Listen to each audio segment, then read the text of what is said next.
Midsummer, the longest day of the year, but also the shortest night of the year. A day where the sun barely sets, and throughout Fennoscandia, people are lighting bonfires. They are dancing around the midsummer pole. They celebrate close to lakes, and they sing songs and dance. They eat a lot of great food and are feeling very celebratory. Most people today see this as another holiday. Maybe not just a holiday, but the holiday in the Nordics. And they see it as a chance to enjoy the summer and a chance to meet their loved ones. But beneath all of this, something way older lies. Because Midsummer in itself was never just only a celebration. It was a threshold to another world, if you will. A moment suspended between day and night, like I outlined in the beginning. The liminal space between summer and spring. And between the ordinary world and something deeper, something older, and something that is harder to explain, especially for us who live today. Officially, the holiday of Midsummer or Juhannus is associated to John the Baptist. But if we look at the traditions surrounding Midsummer, we find surprisingly little connections to Christianity. And if we look at some of the traditions, we collect flowers, for example, and it's important to do this in silence, for example. And we talk about dreams that reveals our future. And we start these bonfires that are burning throughout the whole night. And we perform this, maybe famously, dances in a circle, either around the midsummer pole or the fire itself. And stories of unseen beings in the forests, around lakes or lonely places are very common on Midsummer and Juhannus. And most of these traditions points to something way, way older than the Christian connection itself. Not a world made of dead matter, not a commercialized event at all, but it's not a world of dead space, if that makes sense. On the flip side, it's all about a world that is very much alive. And the Finns, since I'm half Finn myself, as some of you know, have this very fascinating concept of the väki. And I would argue, please correct me if I'm wrong here, my fellow Finns, but there is not really a perfect translation for this. It can mean something like a presence or a force or a spirit or power, something in those lines. And perhaps it's something that exists somewhere between all of these things. And there was the Metsen väki, for example, the presence of the forest. And then there is the veden väki, which is the presence of water, which I have outlined in another video.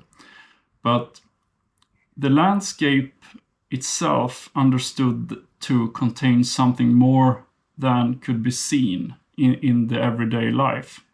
And in Swedish traditions, there are many very similar ideas. For example, deities such as the Skogsrå, which is, what should we call it? A deity that lurks in the forest that you should be very careful about. Or the Näcken, or the Näkki, as it's called in Finland. It's also stories around elves and the hidden folks of the forest. And whether one believes in such beings literally is almost besides the point.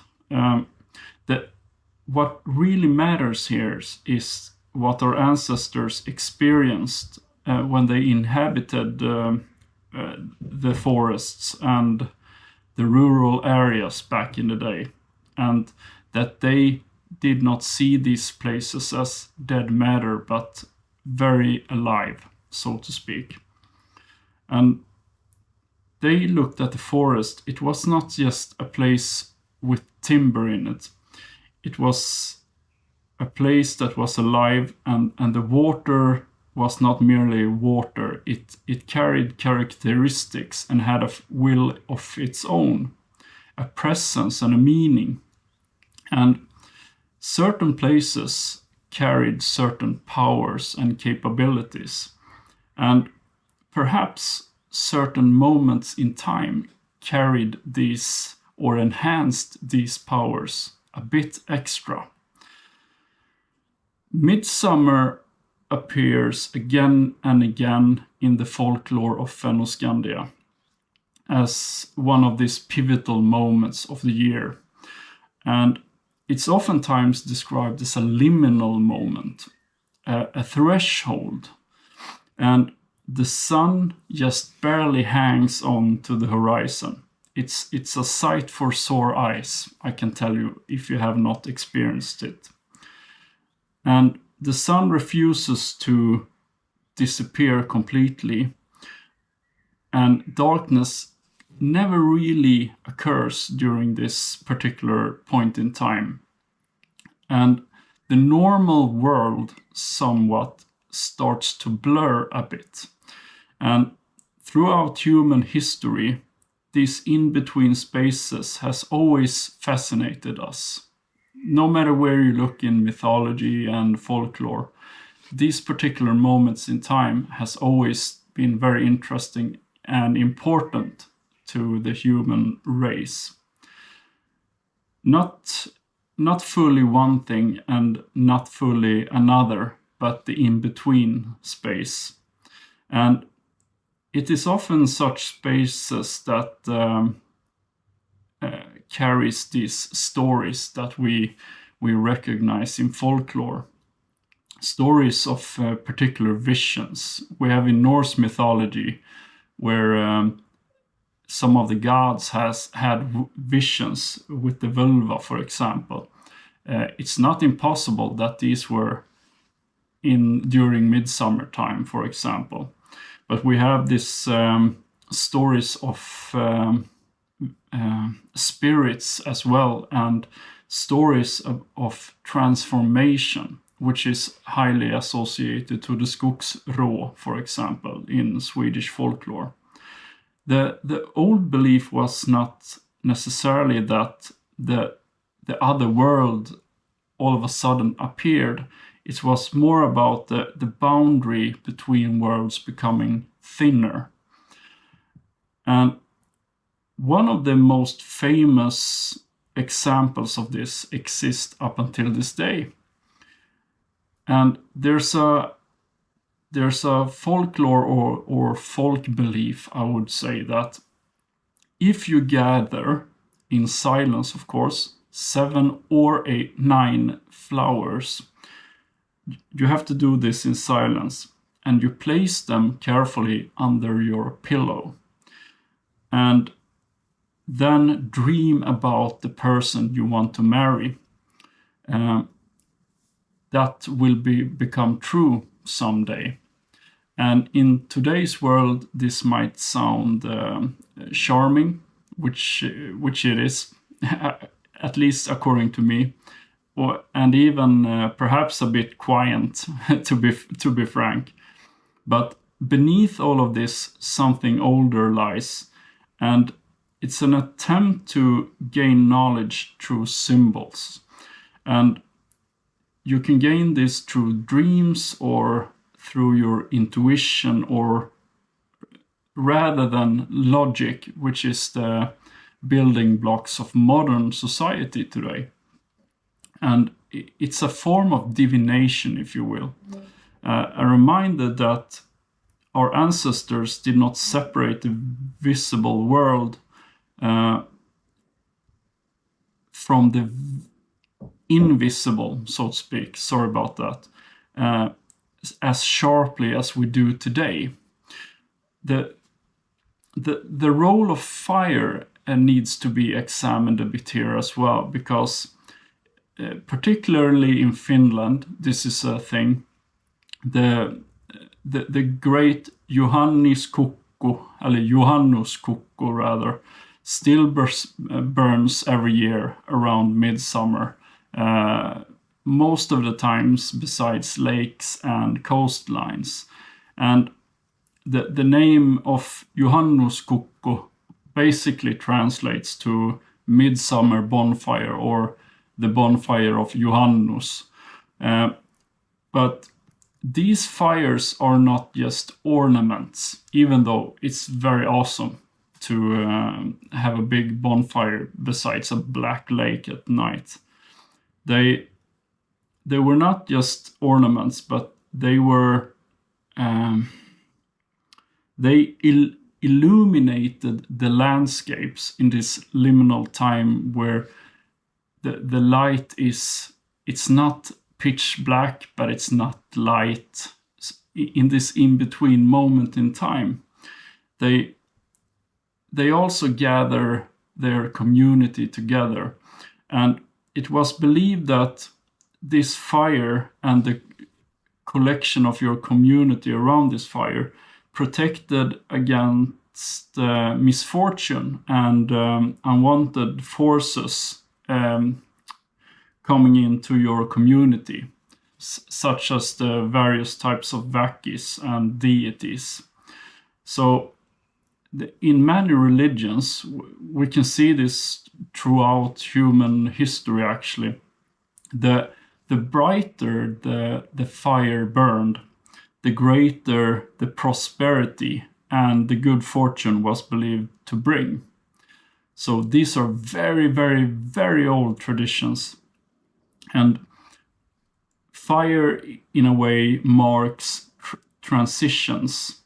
It protects and it purifies and it transforms. And standing beside a great fire in the Nordic summer night, watching these flames reflect across the dark water, as I mentioned, it's not difficult to understand why people saw this as a sacred act in such moments. And the water in itself matters too. The lake, the springs, and the river, because water appears in folklore as a boundary of sorts. Many of the famous sagas and mythologies contains water as borders, and the water meeting land often marks where the worlds meet, so to speak.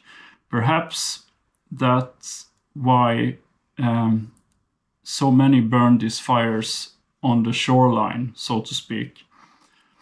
And we cannot mention water and fire without mentioning the sauna, of course. For many people today, this is simply a place to relax, but historically, the sauna is way more important than that. It's almost a religious thing, actually. In the old times, children was born in the sauna. and the sick were treated there as well.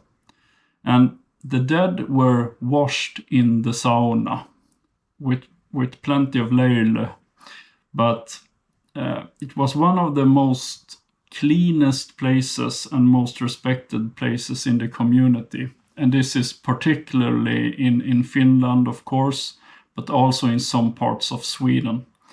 And some traditions even talked about the sauna tontu, which is the guardian spirit of the sauna.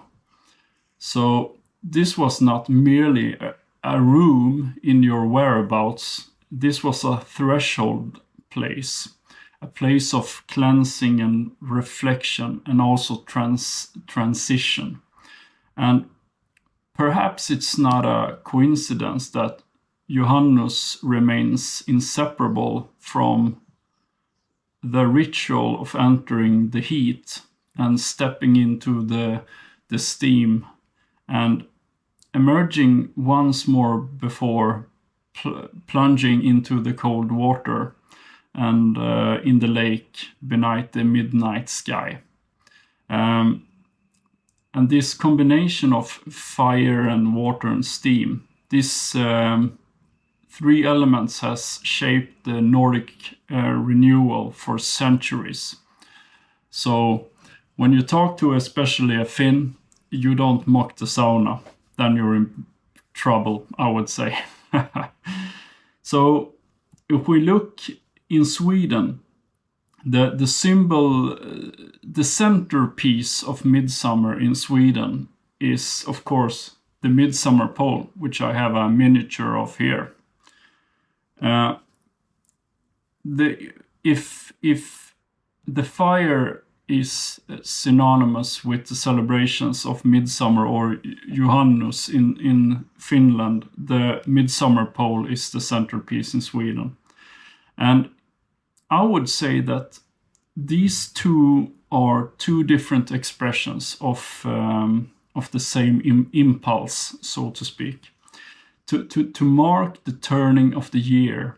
And it's a very good way to gather the community. Oftentimes, whole villages gather around the Midsummer pole. So this is not a family ordeal necessarily, but you gather your whole community around the local pole, so to say. And to participate in something larger itself, this is one of those rare moments the Scandinavians actually like to meet other people. And the Midsummer pole is easy to dismiss as a curiosity from the old times, but for centuries it was the center of the whole celebration itself. And it's oftentimes that you decorate the pole together, and you also raise the pole together. So it's a venture for the whole community to participate in. And the symbolism in the pole is definitely there. It's a pole rooted into the earth, reaching towards the sky. And by the way, if you look at this little, it looks like a tivas. Maybe it's coincidence, maybe it's not. But its exact origins remains debated. But whatever its origin meaning, it clearly speaks of life. And it's about growth and renewal. And it's a symbol of people connecting to the rhythms of nature. One pretty famous theory around the Midsummer pole that it's actually a representation of fertility.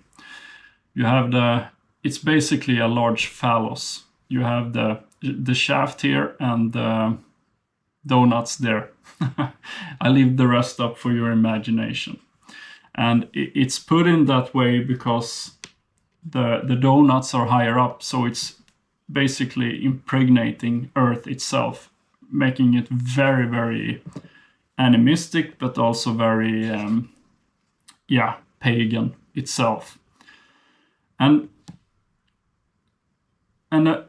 around this particular pole, people danced, and they still do, and not as spectators, but as participants.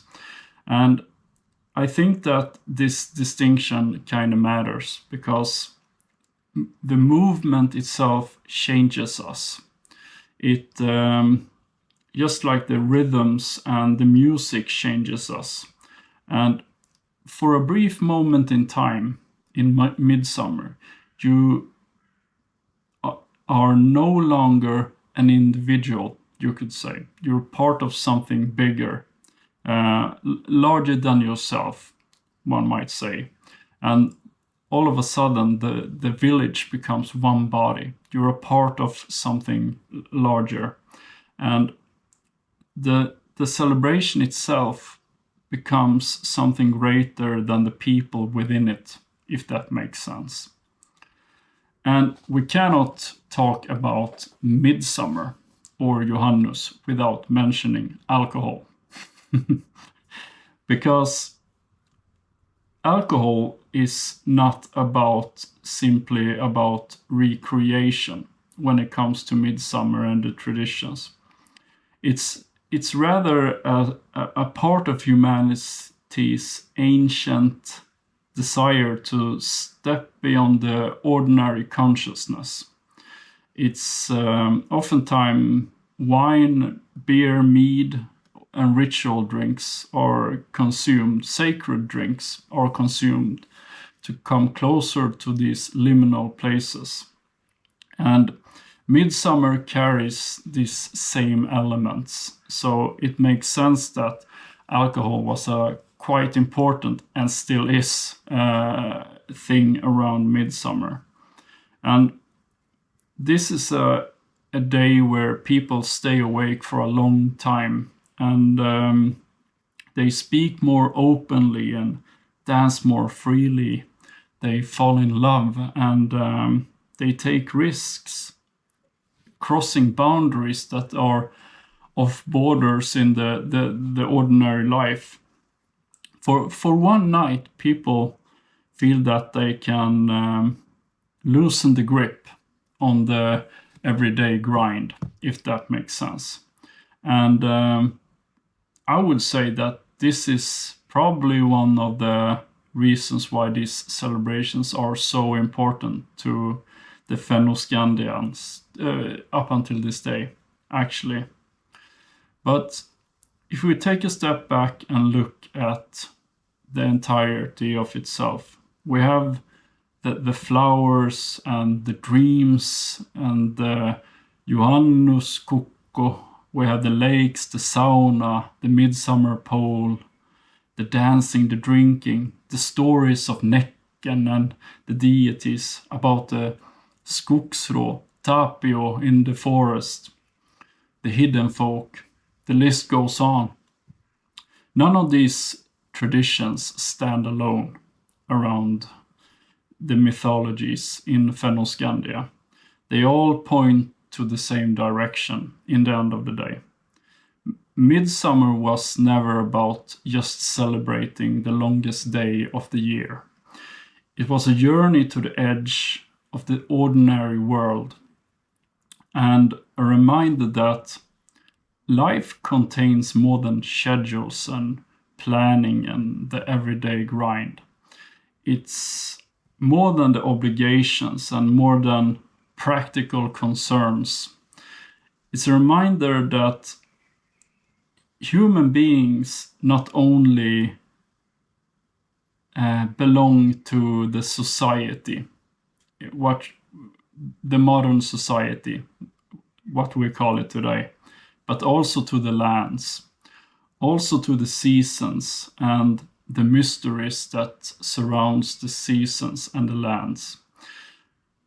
And one question one could ask oneself is, were the spirits real?